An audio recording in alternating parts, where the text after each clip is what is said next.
President Trump যে নিশ্চিত হামলা করার হুমকি দিচ্ছে ইরানকে, তাহলে সেক্ষেত্রে কি তিনি হামলা চালাবেন? এই যুদ্ধ তো ধরেন আজ হচ্ছে না, কাল হচ্ছে না, কিন্তু হবে তো, বা যে কোনো সময় তো হতে পারে। দেখেন, সুপার পাওয়ার বিষয়ে আমাদের মনে হয় সুপার ইলিউশন আছে। ইরাকে কিন্তু আমেরিকা জয়ী হয়নি শেষ পর্যন্ত। আপনার অ্যাটমিক পাওয়ারটা আপনার সভারেন্টি, সিকিউরিটি, সেফটি এনশিওর করে। ইসরায়েল তো কোনো রাষ্ট্র না। ইরানকে যদি তারা ডিসমেন্টাল করতে না পারে, ডিস্ট্রয় করতে না পারে, তাহলে তারা প্যালেস্টাইনে জয়লাভ করতে পারবে না। সমস্ত আরব দেশগুলো মিলে যুদ্ধ করছে এবং তাতে করে ফিলিস্তিনের ভূমি কমছে ডে বাই ডে। ইসরায়েল একটু ব্যাকফুটে গেছে, দ্রুত জাতিসংঘ এসে একটা শান্তি চুক্তি করে ফেলছে। ইসরায়েল যখন যুদ্ধ করে, বুঝতে হবে পুরা ওয়েস্ট যুদ্ধ করে। এই যে ইরান আমেরিকা প্রসঙ্গে আপনি এত কথা বলছেন, আমরা আলোচনা করছি, কেন আমরা কনসার্ন হব, কেন শুনব?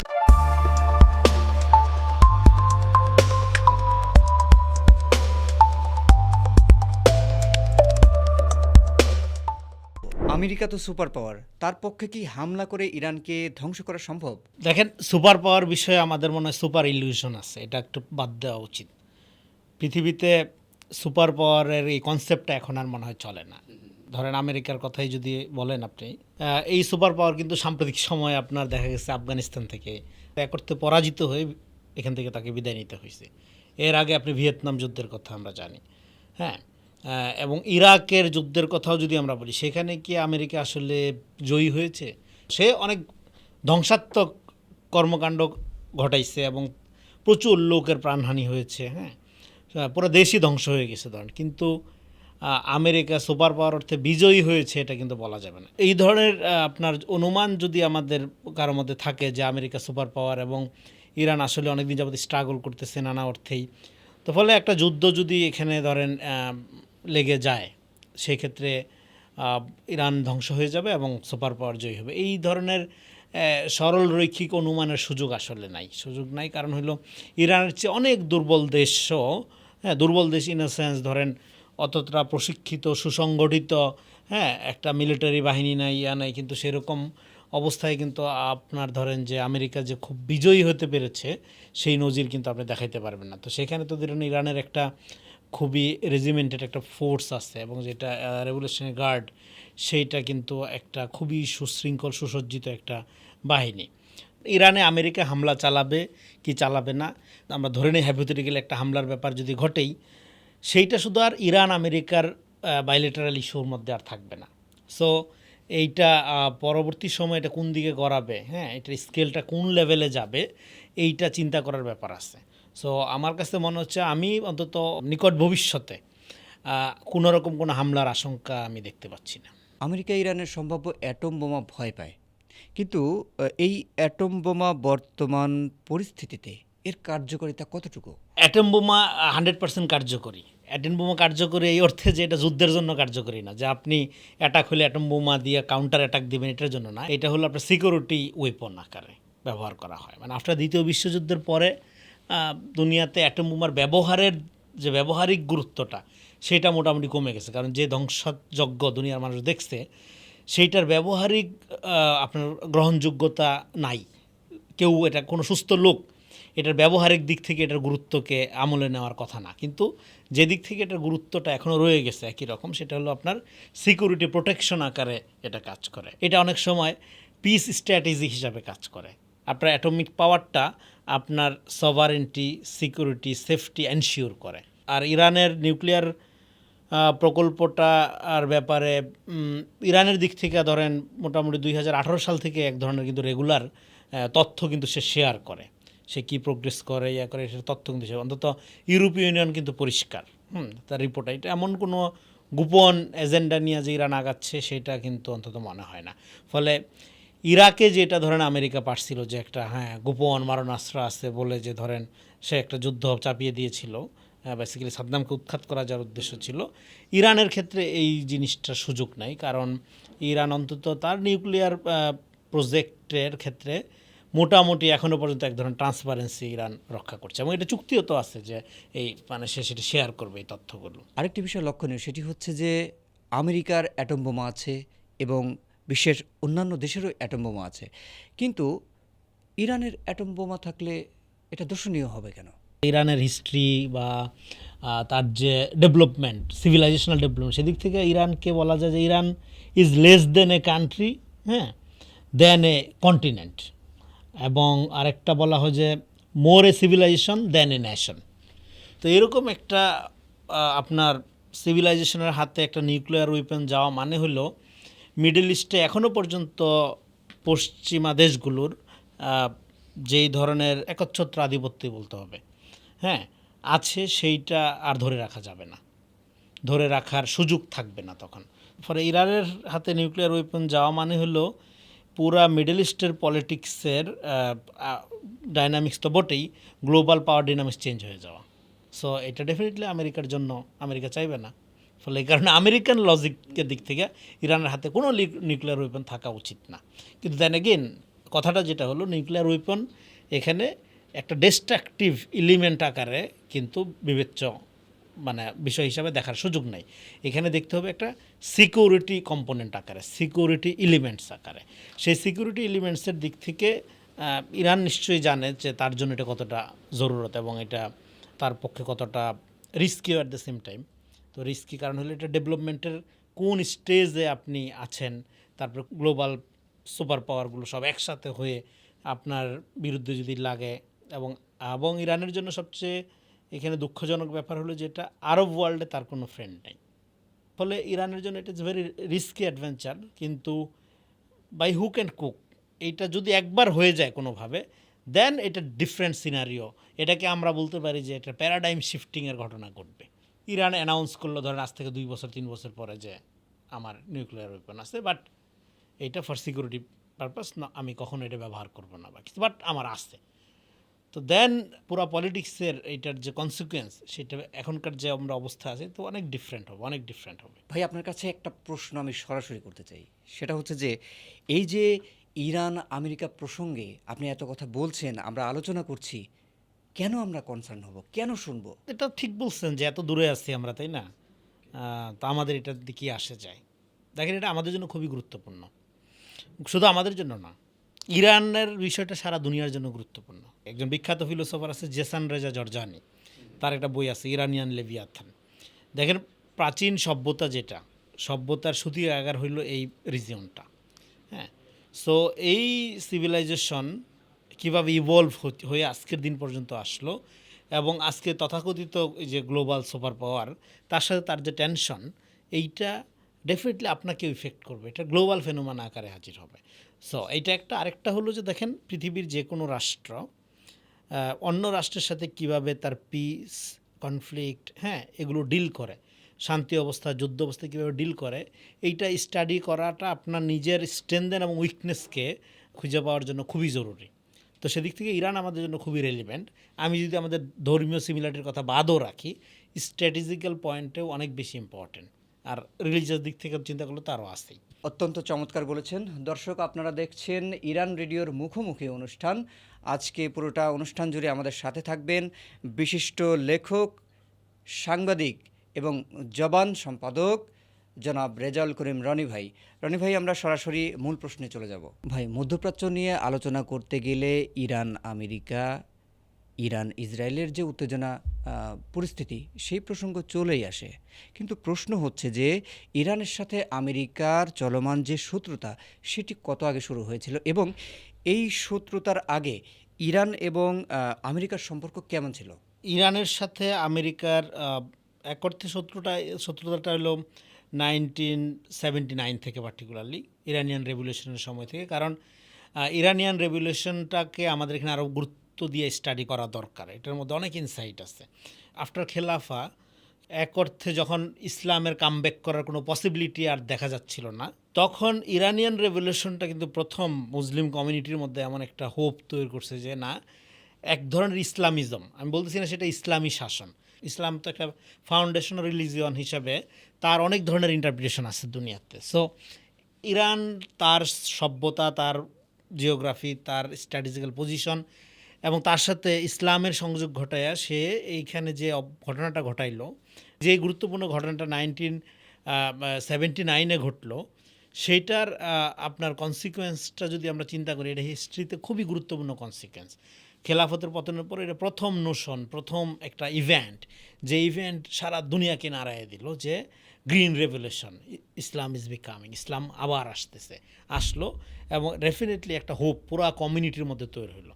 সবাই এই ব্যাখ্যার সাথে একমত সেটা আমি বলছি না, সবাই ইরানিয়ান ইন্টারপ্রিটেশন অফ ইসলামের সাথে একমত সেটাও না, কিন্তু খেলাফতের পতনের পরে 1979-এ এই যে ঘটনাটা, এটাই আপনার প্রথম একটা ইসলামী হুকুমতের আপনার প্রতিষ্ঠা, এবং সেটা অ্যাট দ্য সেম টাইম শুধুমাত্র রেজা শাহর বিরুদ্ধে আপনার ছিল না, অভ্যুত্থান ছিল না, হ্যাঁ, এইটা অ্যাট দ্য সেম টাইম আমেরিকার বিরুদ্ধে অভ্যুত্থান ছিল। কারণ এর আগ পর্যন্ত আমেরিকার এক্সেস ইরানে এই পরিমাণ ছিল যে আপনার ধরেন যে বাকি শাসকগুলো আর কি বা রেজিমগুলো এক অর্থে আমেরিকার পাপেট হিসাবে ফাংশন করতো। তো সেটার বিরুদ্ধেই আপনার এই অভ্যুত্থানটা ছিল, এবং সেই অভ্যুত্থানের মধ্য দিয়ে শুধু শাহ রেজিমের পতন হয়েছে তা না, আমেরিকার যে ইনফ্লুয়েন্স, আমেরিকার যে কালচারাল ইন্ডাস্ট্রি এবং ডমিনেন্স, সেটারও পতন হয়েছে। ইরানে আমেরিকান এম্বাসি কীভাবে অ্যাটাক হলো সেটার তো ধরেন, হ্যাঁ, এবং সেখানে সে যে ভায়োলেন্ট ঘটনা, সেটা তো আমেরিকাকে রীতিমতো মানে আতঙ্কিত করে তুলছিল। এবং বেশ কিছু ক্যাজুয়ালিটিও সেখানে ছিল আর কি। এটা আমেরিকার জন্য খুবই একটা লজ্জাজনক এবং বেদনাদায়ক অধ্যায়। তো সেখান থেকে শত্রুতাটা একটা পার্মানেন্ট শত্রুতা। এটা গেল একটা ইভেন্ট কেন্দ্রিক আপনার ইরানিয়ান রেভলিউশনটাকে যদি চিন্তা করেন, এক অর্থে আরেকটা জিওপলিটিক্যালি ধরেন আপনি আপনার প্রশ্নের দ্বিতীয় অংশে যদি ফেরি, ইসরায়েল তো কোনো রাষ্ট্র না, এটা একটা কি বলবো যে সামরিক স্টেট। একটা রাষ্ট্র তার মোটু যদি হয় মানে গণহত্যা চালানো, জেনোসাইড করা, সেটা তার রাষ্ট্র না। অ্যাবসোলিউটলি এটা একটা মিলিটারি স্টেট, এবং এটা ক্রিয়েটেড বাই ওয়েস্টার্ন পাওয়ার, এটা দ্বিতীয় বিশ্বযুদ্ধের পরেই তৈরি করছে, এবং এই মিলিটারি স্টেটটাই হলো পশ্চিমা হেজিমনি ধরে রাখার একটা একমাত্র ওয়েপন, সেন্টার, চাবিকাঠি বলতে পারেন আপনি। ইসরায়েল রাষ্ট্র হিসাবে কিন্তু মোটেও শক্তিশালী না, এটা ইরান ভালো করে জানে, আরব ওয়ার্ল্ডের লোকজনও জানে। ইসরায়েল শক্তিশালী একটা মিলিটারি স্টেট হিসাবে যখন এন্টার ওয়েস্টার্ন এলাই তার সাথে থাকে, সেদিক থেকে ইরানের অবস্থানটা স্বতন্ত্র। আরব ওয়ার্ল্ডের রাষ্ট্রগুলোর সাথেও ইরানের অবস্থানটা যায় না। আবার অ্যাট দ্য সেম টাইম ইসরায়েলের ব্যাপারে ইরানের যে পজিশনটা, সেটা ওয়েস্টের যে স্বার্থ রক্ষার যে চাবিকাঠি আকারে একটা কৃত্রিম মিলিটারি রাষ্ট্র আকারে যে ইসরায়েলকে প্রতিষ্ঠা করা হয়েছে, সেটা তো মানে বাই নেচার ইরানের এনিমি।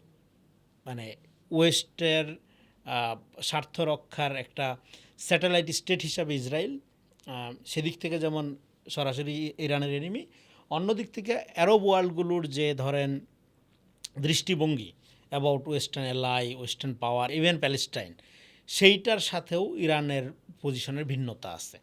সেই ভিন্নতার কারণে ডেফিনেটলি আপনার ফিলিস্তিনের কন্ডিশনটা যতটা শক্তিশালী হওয়া দরকার ছিল বা হইতে পারতো, সেটা হচ্ছে না, ক্ষতিগ্রস্ত হচ্ছে, সেটা যেমন সত্য। আবার এই ভিন্নতার চ্যালেঞ্জটা নিয়েও ইরান যে একটা স্বতন্ত্র অবস্থা বজায় রাখার চেষ্টা করে যাচ্ছে এখনও পর্যন্ত, সেটা খুবই গুরুত্বপূর্ণ অ্যাট দ্য সেম টাইম। কিন্তু আলটিমেটলি এটা কতখানি কি হবে সেটা এখনই বলা যাচ্ছে না।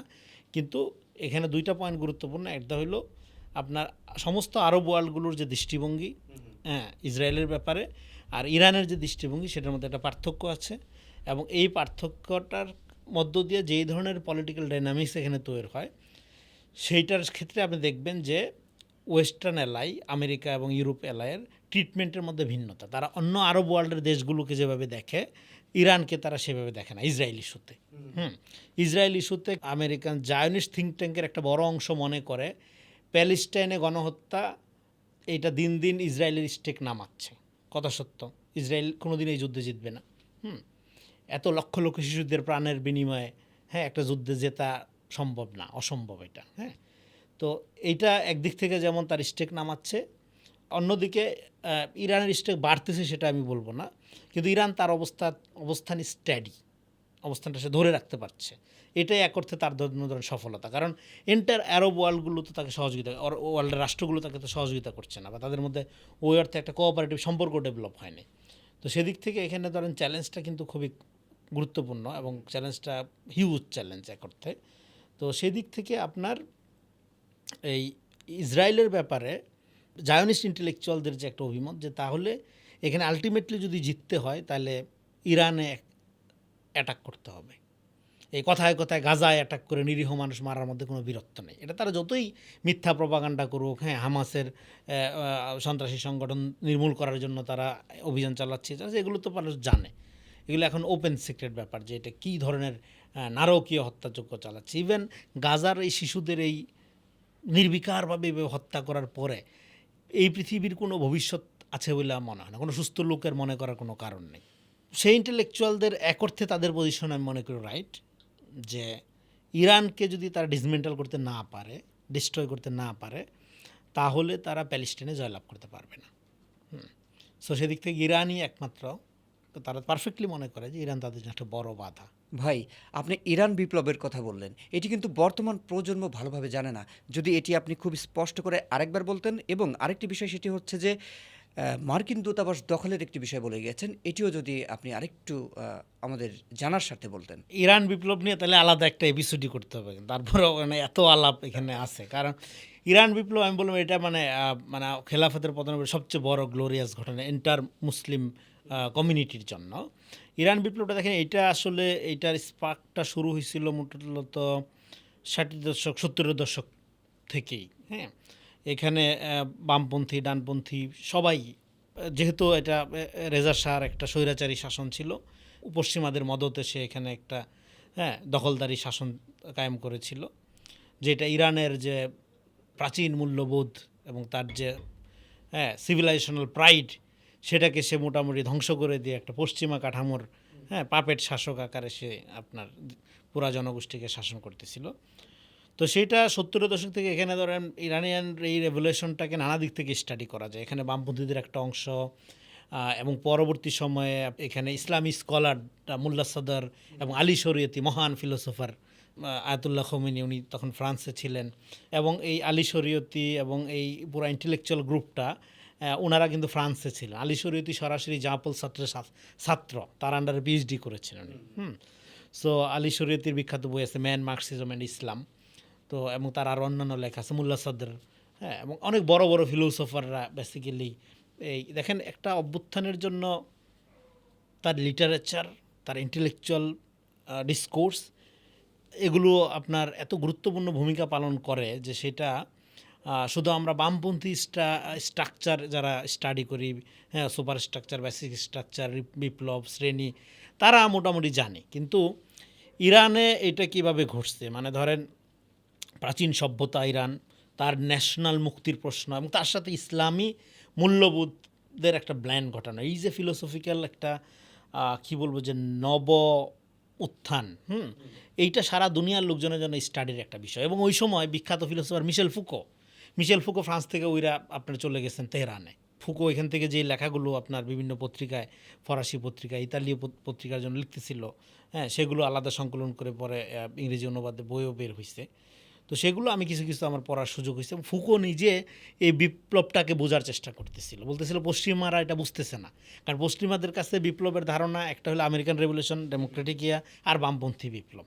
এর বাইরে একটা ইসলামী ট্রেডিশনের মধ্য থেকে একটা বিপ্লব যে হইতে পারে এই এবং এটার ক্যারেক্টারিস্টিক কীরকম, সেইটার সম্পর্কে তাদের কোনো ধারণা ছিল না। ইরানিয়ান রেভলিউশনটা এইটার কনসিকুয়েন্স একটা হলো হিস্ট্রি, তো এটা অ্যাভেলেবেল পাওয়া যায়, ডেফিনেটলি এটা পড়া দরকার। এবং সমাজের, বাংলাদেশের জন্য কেন পার্টিকুলারলি গুরুত্বপূর্ণ, আমাদের এখানে সমাজেও কিন্তু ধরেন বামপন্থী ধারা এখানে মেইন স্ট্রিম কালচারালি, এবং ইসলামী ধারার মধ্য থেকে একটা ফিলোসফিক্যাল ধারা এখনও পর্যন্ত বিকশিতই হয়নি। বিকশিত না হওয়ার কারণে ইসলামী একটা বড় ধারাকে এখানে রিয়েকশনারি ধারা আকারে চিন্তা করা হয়। ফলে আমি বলতেছি না যে আমরা ইরানটাকে কপি করব বা ইরানের যে চিন্তা চেতনা এগুলো হুবহু আমরা নিয়ে নিব। আমি বলতেছি ইরান ঘটনাটা কীভাবে ঘটাইলো, একটা পশ্চিমা বয়ানের ডমিনেন্সির মধ্যে, এবং ইরানের তার যে ক্লাসিক্যাল সিভিলাইজেশন সেটার সাথে জাতীয় মুক্তি এবং ইসলাম, এই টাফ কম্বিনেশনটাকে কীভাবে সে আর্টিকুলেট করলো, সেইটা অবশ্যই তরুণ প্রজন্ম বা রাজনৈতিক সচেতন মানুষের ইনডেপথ বুঝতে পারার ব্যাপার আছে, বোঝার দরকার আছে। সেদিক থেকে ইরান বিপ্লবের কতগুলো ইউনিক দিক আছে, যেটা অন্যান্য আমি যেটা বললাম বামপন্থী এবং ডেমোক্রেটিক যে অভ্যুত্থান যেগুলো আমরা জানি সচরাচর দেখি, সেখান থেকে এটা ইউনিক।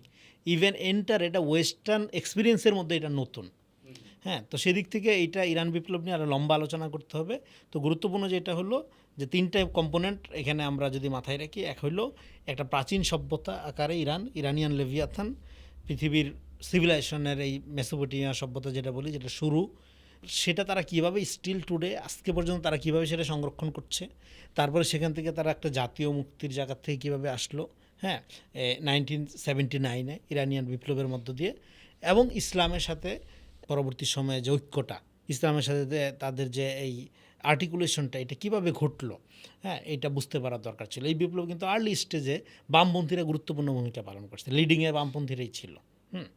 কিন্তু পরবর্তী সময়ে মার্কসিজমের সাথে কিভাবে আপনার এই হাইলি ট্রেন্ড ফিলোসফাররা, মোল্লা সাদার আলী শরীয়তি, হ্যাঁ, এবং আয়াতুল্লাহ খমেনি, ইসলাম এর ফিলোসফিক্যাল কোন ডিসকোর্সটাকে তারা আপনার এখানে মেইনস্ট্রিম করতে পারলো, এবং ইরানের ইয়াং জেনারেশন যেই ডিসকোর্সটা নিল, নেওয়ার মধ্য দিয়ে, হ্যাঁ, পরবর্তী সময়ে যখন আপনারা ধরেন যে বিপ্লবের 2-3 মাস পরে যখন তারা দেখলো যে না, এখানে আমেরিকার এই যে দূতাবাসটা তখনও রয়ে গেছিলো, দূতাবাসের মধ্যে নানা রকম ষড়যন্ত্র হচ্ছিল যে কীভাবে, হ্যাঁ, এটা আপনার এই বিপ্লবকে নচ্ছাৎ করা যায়, করা যায়, তখন ইরানের এই ছাত্ররা, হ্যাঁ, এবং ছাত্র জনতা তখন কিন্তু তারা গিয়ে আপনার ওই দূতাবাস আক্রমণ করলো, এবং দূতাবাসে কোনো রকম, হ্যাঁ, প্রাণ নিয়ে কিছু লোক ফিরল, সেটার একটা ট্র্যাজেডি আছে আমেরিকার জন্য, আর ওখানে ব্যাপক ক্ষয়ক্ষতি হয়। সো এটা একটা বিগ ক্যানভাস। এই ইরানিয়ান রেভলিউশন নিয়ে এখনও গবেষণা হয়, এখনও প্রচুর স্কলাররা কাজ করেন,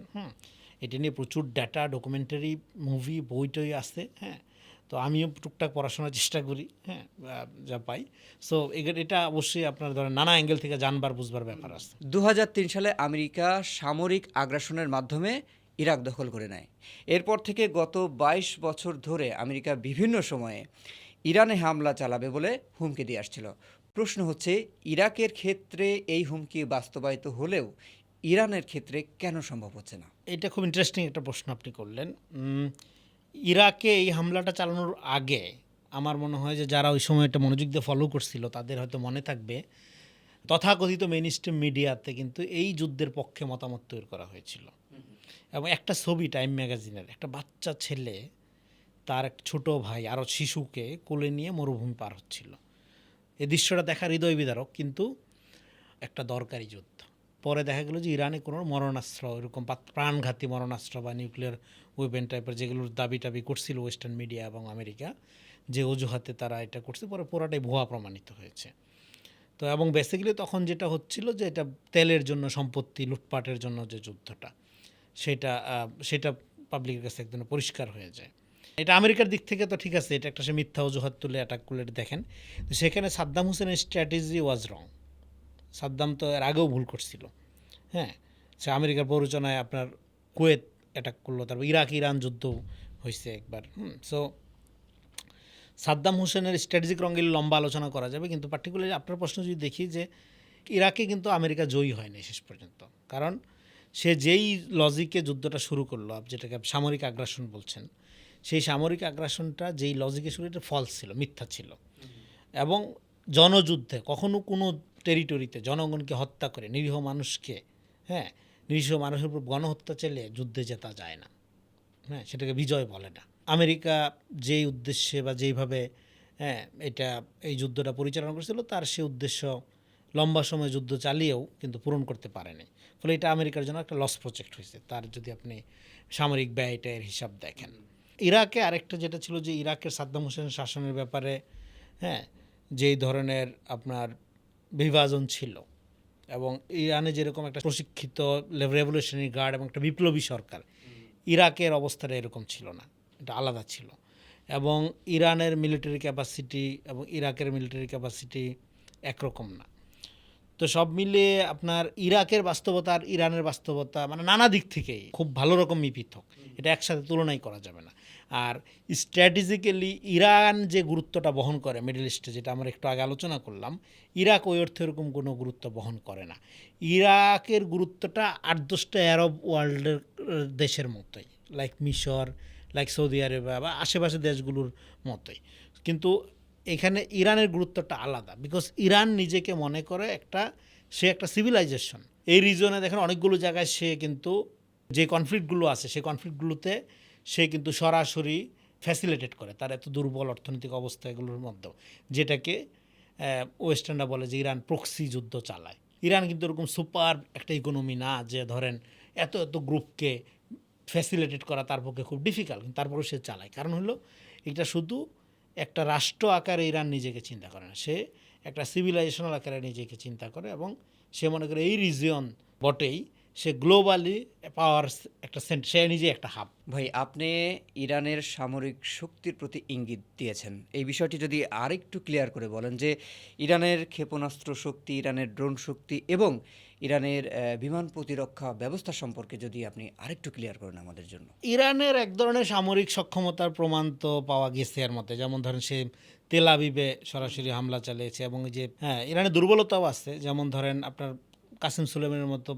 সামরিক কর্মকর্তাকে তার হারাইতে হয়েছে এবং ইরানের প্রেসিডেন্ট এটা যেটা বলা হচ্ছে হেলিকপ্টার ক্রাব, এটাকে মনে হচ্ছে যে এটা আসলে একটা অ্যাম্বুশ ছিল। তো সামরিক দুর্বলতাও মানে কূটনৈতিক দুর্বলতা কিছু কিছু আছে, কিন্তু সামরিক সক্ষমতায় পরে যে বলছিল ইরান যে তারা জবাব দিবে, তারা যে জবাবটা দিল এবং সরাসরি আপনার তেল আবিবে আপনার তার ক্ষেপণাস্ত্র আঘাত হেনেছে এবং সেটা ইসরায়েলি যে প্রতিরক্ষা ব্যবস্থা সেটাকে ভেদ করতে সক্ষম হয়েছে। তো পরবর্তীতে অনেকে মনে করতেছিল যে ইসরায়েল হয়তো তখন অ্যাটাক করবে ইরানে, কিন্তু পরে ওরকম অ্যাটাক দেখা যায়নি যদিও। সো এবং ইরানের একটা সুবিধা হলো যে ইরানের ইনভেন্টরি পাওয়ার খুব ভালো, তারা নিজেরাই নিজেদের অনেক ধরনের ব্যবস্থা তৈরি করার ক্ষেত্রে খুবই অ্যাডভান্স এবং বিজ্ঞান গবেষণার ক্ষেত্রে ইরানের নারী পুরুষ তাদের এক ধরনের সক্ষমতার প্রমাণ তো আগের থেকেই আসে। তো এবং ড্রোন ইন্ডাস্ট্রি যেটা বললেন যে ড্রোনের ক্ষেত্রে ইরান তো ড্রোন এখন রপ্তানিও করে, অন্যান্য দেশে দেয়ও। হ্যাঁ, সো এইটা একটা ব্যাপার আছে সামরিক সক্ষমতা। কিন্তু দেখেন যুদ্ধটা তো শুধু সামরিক সক্ষমতার ব্যাপার না, মানে ইরানে কেন একটা অল আউট যুদ্ধ সম্ভব না, বিকজ অফ ইরানের ধরেন কোনো যদি সক্ষমতা নাও থাকে ইন কম্পেয়ার টু ওয়েস্টার্ন পাওয়ার, সেইটাও খুব বেশি সমস্যা না। কারণ হলো এটা পাওয়ার ডিনামিক্সের খেলা। ডিনামিক্সটা কীরকম, যে ধরেন ইরান নিজে যে স্ট্র্যাটেজিক্যাল গুরুত্বটা বজায় রাখে, এটার যে আপনার ট্যাকটিক্যাল দিকটা, এটা নট নেসেসারি সবসময় যুদ্ধ করতে হবে, মানে যুদ্ধের মধ্য দিয়ে না। হ্যাঁ, আমি আপনার ধরেন যে আমরা যুদ্ধের অনেক স্ট্র্যাটেজির কথা শুনি, কিন্তু শান্তির জন্যও কিন্তু স্ট্র্যাটেজি লাগে, যেটাকে আপনি পিস স্ট্র্যাটেজি বলতে পারেন। সো সেই পিস স্ট্র্যাটেজিতে আমার মনে হয় ইরান খুবই অ্যাডভান্স রেদার দেন যুদ্ধের স্ট্র্যাটেজি। হ্যাঁ, তো সেই যুদ্ধের স্ট্র্যাটেজির চেয়ে পিস স্ট্র্যাটেজি কিন্তু খুব গুরুত্বপূর্ণ। তো আপনি যুদ্ধ অ্যাভয়েড করতে পারো তো একটা সক্ষমতা। আপনি তো জানেন আপনার এনিমিকে, আপনার এনিমিও জানে আপনি কে। এই যুদ্ধ তো ধরেন আজ হচ্ছে না, কাল হচ্ছে না, কিন্তু হবে তো, বা যে কোনো সময় তো হতে পারে। তো ফলে যুদ্ধটা যত প্রলং করা যায় তত তো আপনার জন্য ভালো। আমি মনে করি ইরানের অস্ত্র শস্ত্র, সামরিক ক্যাপাসিটি, এগুলোর চেয়ে গুরুত্বপূর্ণ হলো তার পিস স্ট্র্যাটেজি, যে স্ট্র্যাটেজির মধ্যে সে যুদ্ধ অ্যাভয়েড করে তার মতো করে সে টিকে থাকতে পারে। ভাই, সামরিক শক্তির প্রসঙ্গ যখন চলে আসছে, তখন যুদ্ধবিমানের দিক দিয়ে ইরানের ঘাটতি রয়েছে বলে মনে করা হয়। F-16 এবং F-35 এর মতো যুদ্ধ বিমান কিন্তু ইরানের নাই। সেক্ষেত্রে ইরানের যা আছে সেটি হচ্ছে যে ক্ষেপণাস্ত্র শক্তি, ড্রোন শক্তি। এই ক্ষেপণাস্ত্র শক্তি এবং ড্রোন শক্তি দিয়ে যুদ্ধ বিমানের ঘাটতি পূরণ করা সম্ভব কিনা?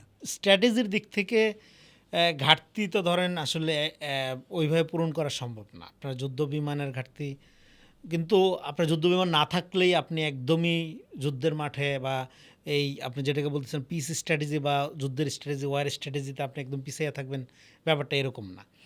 এই সাম্প্রতিক উদাহরণ যদি দেখেন, ধরেন পাকিস্তান এবং ভারতের মধ্যে যে একটা সামরিক উত্তেজনা এবং আপনার যুদ্ধ মনে হয় এক ধরনের শুরুই হয়ে গেল, সেখানে কিন্তু ভারত যুদ্ধ বিমানে অনেক এগিয়ে আমরা জানি। তো ভারত কিন্তু অলরেডি আপনার অ্যাটাক করছে এবং আপনার রাফায়েলের মতো এবং মিগ নামাইছে পাকিস্তানিরা। $600 মিলিয়ন প্রায় মূল্য হবে দুইটা রাফায়েলেরই। হ্যাঁ, যুদ্ধ বিমান দিয়ে যুদ্ধ চালানোটা খুবই কস্টলি এবং এইটা একটা দেশের জন্য লম্বা সময় ধরে চালানো খুব ডিফিকাল্ট, সেটা যত উন্নত রাষ্ট্রই হোক। সেখানে ইরানের মতো দেশের জন্য তো এটা ডিফিকাল্ট। কিন্তু এই যে যুদ্ধ বিমানগুলো নামানোর যে আপনার ধরেন যে কাউন্টার ব্যবস্থাটা, এইটা যদি আপনার থাকে তাহলে এই যুদ্ধে প্রাইমারিলি ক্ষয়ক্ষতি হইলেও এটা লম্বা সময় এটার ইফেক্ট মোকাবেলা করা সম্ভব হয়। আপনি যদি লম্বা সময়ের যুদ্ধের স্ট্র্যাটেজির কথা চিন্তা করেন, তাহলে আপনার কাউন্টার ক্ষেপণাস্ত্র ব্যবস্থাপনা বা আপনার ড্রোন যেটা দিয়ে আপনি ধরেন এটাকে কাউন্টার ফাইট দিতে পারবেন, বা আপনার প্লেন যদি নামায় ফেলার মতো অবস্থায় থাকেন, এর আকাশ সীমা যদি আপনি খুব ভালোভাবে প্রোটেক্ট করতে পারেন, তাহলে ডেফিনেটলি সম্ভব। কিন্তু ক্যাজুয়ালিটি হয়ে যায়, মানে যুদ্ধের সবচেয়ে ভয়ঙ্কর দিক হলো এয়ার স্ট্রাইক, কারণ নিরীহ মানুষ কিছু বুঝে ওঠার আগে আকাশ থেকে বোমা পড়ে। হ্যাঁ, আমি কোনো যুদ্ধেরই পক্ষে না। আর যুদ্ধ যদি করতেই হয়, যুদ্ধ তো রাজনীতিরই কনসিকুয়েন্স, রাজনীতি করতে করতে একসময় যুদ্ধের দিকে যায়। তো সেই ক্ষেত্রেও এয়ার স্ট্রাইকটা অ্যাভয়েড করা উচিত। এটা খুব কাপুরুষোচিত হামলা। এয়ার স্ট্রাইকে আপনার প্রাণ, প্রকৃতি, মানুষ, পশু পাখি, হ্যাঁ, কেউ নিরাপদ থাকে না। নারী শিশুদেরকে যুদ্ধের বাইরে রাখেন। সবসময় সাধারণ মানুষ ক্যাজুয়ালিটির শিকার হয় যুদ্ধে, যেটা আনবেয়ারেবল। এটা কোনো বীরত্বের কাজ না আপনার। সেদিক থেকে মনে করি আগের আমলের যে যোদ্ধা কখনো অযোদ্ধাকে কিন্তু, মানে যে যুদ্ধ করে না তাকে কিন্তু কখনো আক্রমণ করতো না, কারণ ও যুদ্ধের লোক না, ও নর্মাল মানুষ, ওকে আলাদা। এখন তো এমন একটা অবস্থায় আমরা কথা বলছি, দেখেন প্রায় পৃথিবীর প্রত্যেক রিজিয়নেই কোনো না কোনো যুদ্ধ চলতেছে। তো এটা খুবই অশান্ত একটা অবস্থার মধ্যে আমরা আছি। তো সেদিক থেকে আমার কাছে সামরিক অস্ত্রের চেয়ে গুরুত্বপূর্ণ হলো স্ট্র্যাটেজি। যেহেতু আপনি বললেন বিমানের কথা, বিমানের এই দুর্বলতা যেহেতু ইরানের আছে, এবং ইরান যেহেতু স্ট্র্যাটেজিক্যালি খুবই স্মার্ট, নিশ্চয়ই কাউন্টার ব্যবস্থাপনার দিক থেকে ইরান চিন্তা করে রাখছে কি। কিন্তু ইরানের অস্ত্রের ব্যাপারে মিডিয়াতে যে ধরনের তথ্য বা যে ধরনের জানানো হয়, আমার মনে হয় যে এই তথ্যগুলোর ক্ষেত্রে একটা ঘাটতি বা অপূর্ণতা আছে। ইরানের নীতি এইটা না যে আমার কত বড় বড় অস্ত্র আছে এটা প্রদর্শন করা। আমার কাছে যেটা মনে হয়, ইরানের পররাষ্ট্রনীতির কৌশলটা হলো, হ্যাঁ, যুদ্ধ তো তাকে করতেই হয়, নানা জায়গায় নানা ফ্রন্টে যুদ্ধ ফ্যাসিলিটেট করতে হয় তাকে, কিন্তু সে স্ট্র্যাটেজিক্যালি, মানে যুদ্ধ কৌশলের চেয়ে এগিয়ে আছে শান্তি কৌশলের দিক থেকে। একদম ঠিক বলেছেন। দর্শক, আপনারা দেখছেন ইরান রেডিওর মুখোমুখি অনুষ্ঠান। আজকে আমাদের সাথে কথা বলছেন আমাদের প্রিয়জন জবান সম্পাদক জনাব রেজাউল করিম রনি ভাই। রনি ভাই, এই মুহূর্তে আমরা একটু ফিলিস্তিন প্রসঙ্গে যাব। যে গাজা ইস্যুতে ইরান এবং তার সমর্থিত হিজবুল্লাহ ও ইয়েমেনের হুতিরা ইসরায়েলের বিরুদ্ধে কিন্তু ব্যাপক সোচ্চার, কিন্তু মধ্যপ্রাচ্যের বাকি মুসলমান দেশগুলো সম্পূর্ণ নীরব। প্রশ্ন হচ্ছে, ফিলিস্তিন ইস্যুতে যখন ইরান ইসরায়েলের বিরুদ্ধে যে অবস্থান নিয়েছে, বাকি মুসলিম দেশগুলোকেও কিন্তু সেখানেই থাকার কথা ছিল, কিন্তু তারা নীরব। কেন এই নীরবতা? এই পর্যন্ত 3টা যুদ্ধ হয়েছে, আরব ইসরায়েল যুদ্ধ, তাই না? 3টা যুদ্ধের পরে ঘটনা কী ঘটছে? 3টা যুদ্ধের পরে সমস্ত আরব দেশগুলো মিলে যুদ্ধ করছে, এবং তাতে করে ফিলিস্তিনের ভূমি কমছে ডে বাই ডে। হ্যাঁ, এবং যুদ্ধে যখনই ইসরায়েল একটু ব্যাকফুটে গেছে, দ্রুত জাতিসংঘ এসে একটা শান্তি চুক্তি করে ফেলছে। ফলে আরবের সমস্ত দেশগুলো এটা বুঝে গেছে যে এখানে মানে ওয়েস্টার্ন যে গেমটা, সেই গেমে কখনোই আরব ওয়ার্ল্ডকে জিততে দেওয়া হবে না।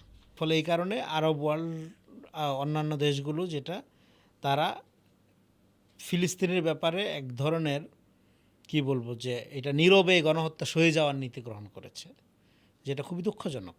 এবং দেখেন, ফিলিস্তিনের এই দুরবস্থার জন্য আরব ওয়ার্ল্ডের দেশগুলোর তো দায় আছেই। ফিলিস্তিনের শাসন কাঠামো, শাসকদের নির্বুদ্ধিতা, অনৈক্যও কিন্তু কম দায়ী না। ফিলিস্তিনের দুই অংশে দুই রকম শাসন ব্যবস্থা, দুই রকম জীবন। সো এই যে আপনার সিলেক্টিভ দৃষ্টিভঙ্গি এবং সিলেক্টিভ মানবতাবাদী আচরণ, এইটা সংকটকে আরও ডে বাই ডে তীব্র থেকে তীব্রতর করছে। প্যালেস্টাইনের ব্যাপারটা দেখেন, এটা এতটাই মানে হৃদয় বিদারক এবং এতটাই আপসেটিং, যেটা নিয়ে আসলে কথা বলতে ইচ্ছা করে না, কথা বলতে ভালো লাগে না। হ্যাঁ, 7 তারিখের যে ঘটনা, আক্রমণকে কেন্দ্র করে এই যে নারকীয় গণহত্যা চলতেছে এতগুলো বছর ধরে, এতগুলো দিন ধরে, হ্যাঁ, এইটা কোন ধরনের স্ট্র্যাটেজি? হ্যাঁ, ইসরায়েল আপনার শত্রু, জায়নিস্টরা আপনার শত্রু, সেটা আপনি জানেন। কার্ল মার্কসের একটা কথা আছে, আপনি শত্রুর বিরুদ্ধে ততক্ষণ পর্যন্ত অস্ত্র ধরবেন না যতক্ষণ না পর্যন্ত আপনি নিশ্চিত হবেন যে তাকে আপনি এলিমিনেট করে দিতে পারছেন। এলিমিনেট করে দিতে পারছেন না, উল্টা আপনি আপনার পুরো কমিউনিটি, আজকে দেখেন গাজা উপত্যকা কী, হ্যাঁ, এটা আপনার পুরোটাই গুরুস্থান হয়ে গেছে। হ্যাঁ, তো এটা তো কোনো স্ট্র্যাটেজি হতে পারে না। তো আমি মনে করি যে হিজবুল্লাহর স্ট্র্যাটেজি, হ্যাঁ, এবং হিজবুল্লাহর যারা ধরেন ক্যাপাবল লিডারশিপ যেগুলো, হ্যাঁ, কতগুলো মানুষ মারা যাচ্ছে, তারাও তো ক্ষতিগ্রস্ত হচ্ছে। সো দুই তরফ থেকে ক্ষতিগ্রস্ত হচ্ছে। এখানে অ্যাচিভমেন্টটা কি? এটা কী স্ট্র্যাটেজি?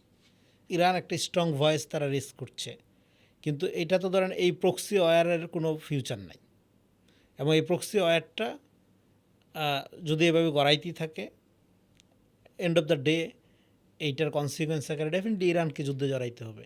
সেই যুদ্ধে আরব ওয়ার্ল্ডগুলো যে এখন পশ্চিমা নীতির বাইরে যাচ্ছে না, যেতে পারছে না, বা তাদের সুবিধাটা আগে দেখতেছে, প্যালেস্টাইনের পক্ষে দাঁড়াচ্ছে না, সেই যুদ্ধে আমার মনে হয় না যে ধরেন সিনারিটি একই রকম থাকবে। আরব ওয়ার্ল্ডের পজিশন চেঞ্জ হতে বাধ্য, কারণ জনগণ, আরব ওয়ার্ল্ডের শাসক গোষ্ঠীরা যতই পশ্চিমাদের দালালি করুক, শুধু পশ্চিম আরব ওয়ার্ল্ড কেন, সারা পৃথিবীর মানুষই ফিলিস্তিনের সাথে আছে, সাধারণ মানুষ। তার জন্য মুসলমান হওয়ারও দরকার নেই ফিলিস্তিনের পক্ষে দাঁড়ানোর জন্য।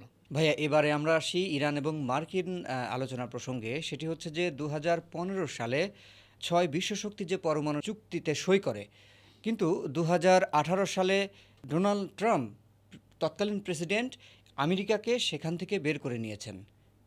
কিন্তু সম্প্রতি লক্ষ্য করা যাচ্ছে যে তিনি এই মেয়াদে ক্ষমতায় এসে আবারও একই বিষয়ে তিনি এই চুক্তি করতে চাচ্ছেন। তো বিষয় হচ্ছে যে তখন কী এমন সমস্যা ছিল যে আমেরিকাকে এই চুক্তি থেকে তিনি বের করে নিয়েছিলেন, আবার এখন একই বিষয় নিয়ে চুক্তির জন্য তিনি উঠে পড়ে লেগেছেন? আসলে কারণটা কি? দেখেন, ট্রাম্পের ওই সময়ের একটা নীতি ছিল যে লেস অ্যাগ্রেসিভ থাকা। কিন্তু এখন এই পিরিয়ডে ট্রাম্পকে একটু অ্যাগ্রেসিভ মনে হচ্ছে।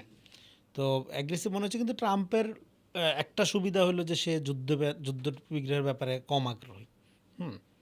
সো এই আলোচনার ব্যাপারে অনেকে আশাবাদী, এবং এই আলোচনাটা যদি ধরেন একটা ফলপ্রসূ জায়গায় যায়, সেইটার একটা অন্য স্ট্র্যাটেজিক্যাল গুরুত্ব আছে। সেটা এখানে শুধু আমেরিকা ইরান ডায়লগ হচ্ছে তা না, এটার হিডেন স্ট্র্যাটেজিক্যাল গুরুত্বটা হলো, এই আলোচনাটা যদি ভেস্তে যায় তাহলে একদিক থেকে ভালো হবে। ভালো হবে এই অর্থে যে এই যুদ্ধে ইসরায়েল পরাজিত হতে যাচ্ছে, এই গাজার গণহত্যা, এইটাতে ইসরায়েলের স্টেক পুরা নেমে গেছে। ইসরায়েলের এই যে ভিকটিম বিকাম কিলার্স, তার যে জায়নিস্ট লজিক, এটা পুরা পড়ে গেছে। সে পুরা সভ্যতার শত্রু। সে এই সিভিলাইজেশনের ধ্বংসের প্রতীক আকারে পৃথিবীর প্রত্যেক বিবেকবান মানুষের কাছে নিজেকে হাজির করছে। এখন এরকম একটা আমেরিকা এবং ইরান ডায়লগের মধ্য দিয়ে যদি একটা সমঝোতায় চলে যাওয়ার মধ্যে দিয়ে বেসিক্যালি এইটা এন্ড অফ দ্য ডে ইসরায়েলকে স্কেপ করার একটা সুযোগ তৈরি করে দেবে। এখন সুযোগ তৈরি করে না দিলে কি হবে? আমি মনে করি ফিলিস্তিনের হারানোর কিছু নাই। ফিলিস্তিন যা হারানো হারাই ফেলছে। সারা দুনিয়ার মানুষকে প্রমাণ করতে হবে, বিবেক মানুষকে প্রমাণ করতে হবে যে ইসরায়েল এবং পিসফুল ওয়ার্ল্ড একসাথে হইতে পারে না, একসাথে কোএক্সিস্ট করতে পারে না। এটা একটা কৃত্রিম সামরিক স্টেট, যার মূল লক্ষ্যই হলো হত্যা করা, গণহত্যা চালানো। সে যতই টিকে থাকবে ততই সে গণহত্যা করবে। আমরা কেউই কোনো ধর্মের মানুষের নিধন চাই না, ইহুদিদেরও চাই না। ইহুদিরাও তাদের রাইটস নিয়ে পৃথিবীতে বাস করবে, কিন্তু একটা জায়নিস্ট স্টেট যেটা শুধুমাত্র পশ্চিমা স্বার্থ রক্ষা করার জন্য ফিলিস্তিনের বুকে একটা মিলিটারি স্টেট আকারে তৈরি করা হয়েছে, যার একমাত্র লক্ষ্য হলো মানুষ হত্যা করা, সেইটা মেনে নেওয়া এবং মানবাধিকার, গণতন্ত্র এগুলোর কথা বলা, এই দ্বিচারিতা এন্টার ওয়েস্টার্ন সিভিলাইজেশন বা এই আপনার অবস্থানটাকে প্রশ্নবিদ্ধ করে রেখেছে। তো এইটা তো ধরেন আমেরিকানরা বুঝতেছে, ওয়েস্টার্ন ওয়ার্ল্ড বুঝতেছে। ফলে এই জায়গার থেকে যদি একটা আলোচনার মধ্য দিয়ে একটা পিসফুল কোএক্সিস্টেন্সে আসা যায়, সেটা উভয়ের জন্যই ভালো, ইরানের জন্য ভালো, আমেরিকার জন্য ভালো। আলটিমেটলি এটার রেজাল্ট অলরেডি ক্ষতি যা হওয়ার হয়ে গেছে, সেইটা ইসরায়েলকে কি বলে যে এই যুদ্ধ থেকে স্কেপ করার জন্য একটা উইন্ডো দিবে। এখন পর্যন্ত আলোচনার যে গতি প্রকৃতি, তাতে কি মনে হয় চুক্তি আবার হতে পারে? হতে পারে। আলোচনা তো এখনও ভেস্তে যায়নি, আলোচনা আছে, হতে পারে। সেক্ষেত্রে যদি চুক্তি হয় তাহলে তো বড়ই ভালো। আর যদি না হয় তাহলে প্রেসিডেন্ট ট্রাম্প যে নিশ্চিত হামলা করার হুমকি দিচ্ছে ইরানকে, তাহলে সেক্ষেত্রে কি তিনি হামলা চালাবেন? যুদ্ধ যদি লেগে যায় তাহলে কোথায় কোথায় ইরানের এই হামলা হতে পারে, এবং সেক্ষেত্রে ইরান কি করতে পারে? ইরানের হাতে কি অপশন রয়েছে? তারা নিজেদেরকে প্রতিরোধ করবে অথবা উল্টা আঘাত আনবে? ট্রাম্প এবং ইরান দুইজনের ওইরকম মিলিটারি অ্যাটাকের প্রস্তুতি বা মিলিটারি অ্যাটাকের দিকে যাওয়ার নিকট ভবিষ্যতে উদ্দেশ্য আছে বলে মনে হয় না। ফলে মিলিটারি প্রস্তুতি, কার কী সক্ষমতা, এই আলোচনাগুলো আপাতত না করলেও চলবে। যেইটা আমি এর আগের আলোচনায় করলাম, সেখানে গুরুত্বপূর্ণ হলো যুদ্ধের স্ট্র্যাটেজি না, শান্তির স্ট্র্যাটেজি। আমার মনে হয় ট্রাম্প জানে যে আমেরিকার ইকোনমির অবস্থা কী, এবং গ্লোবাল ইকোনমি খুব একটা ভালো অবস্থায় নাই, মানে ডলারের স্ট্রেংথ তো আগের মতো নাই। আর ট্রাম্পের নীতি তো যেটা আগে বললাম যে কোনো মূল্যে যুদ্ধ টুদ্ধ অ্যাভয়েড করা। তো সেদিক থেকে মুখে যত যাই বলুক, ট্রাম্প একটা যুদ্ধ কৌশলের দিকে আগাচ্ছে, বরং আমার মনে হয় যে একটা শান্তি কৌশলের আলোচনা যখন চলে তখন যুদ্ধ বা যুদ্ধের সম্ভাবনা সেখান থেকে উবে যায় তা না। যুদ্ধের কনফ্লিক্টটা তো রইলই, কনফ্লিক্টটা তো থাকলোই, কিন্তু এটাকে যতটা পারা যায় আপনার পাশ কাটিয়ে এটা অ্যাজ ইট ইজ যেটা আছে এটার ঘাটাঘাটি না করে রেখে পিস কৌশলটা কী হতে পারে সেইটা নিয়েই দুই দেশই মনে হয় আগ্রহী। ফলে সেক্ষেত্রে অদূর ভবিষ্যতে কোনো রকম মিলিটারি হামলার অন্তত ট্রাম্প প্রশাসনের দিক থেকে সম্ভাবনা নাই। আর যেইটা থাকতে পারে একটা হলো প্রক্সি ওয়ারটার মাত্রা বাড়তে পারে। কারণ হলো যে ধরেন এখানে ওয়েস্টার্ন এজেন্সি এবং ইরান দুই তরফেরই এখানে প্রক্সি ওয়ারের ক্যাপাসিটি হিউজ। ফলে প্রক্সি ওয়ার যখন শেষ হয়ে যাবে বা প্রক্সি ওয়ারের সুযোগ যখন নাই হয়ে যাবে বা কমে আসবে, তখনই সরাসরি যুদ্ধের প্রশ্নটা আসবে। যেহেতু এখনও প্রক্সি ওয়ারের হিউজ আপনার পকেট রয়ে গেছে, ফলে এই মুহূর্তে সরাসরি যুদ্ধের ওই রকম আপনার প্রয়োজনীয়তাই দেখা যাচ্ছে না।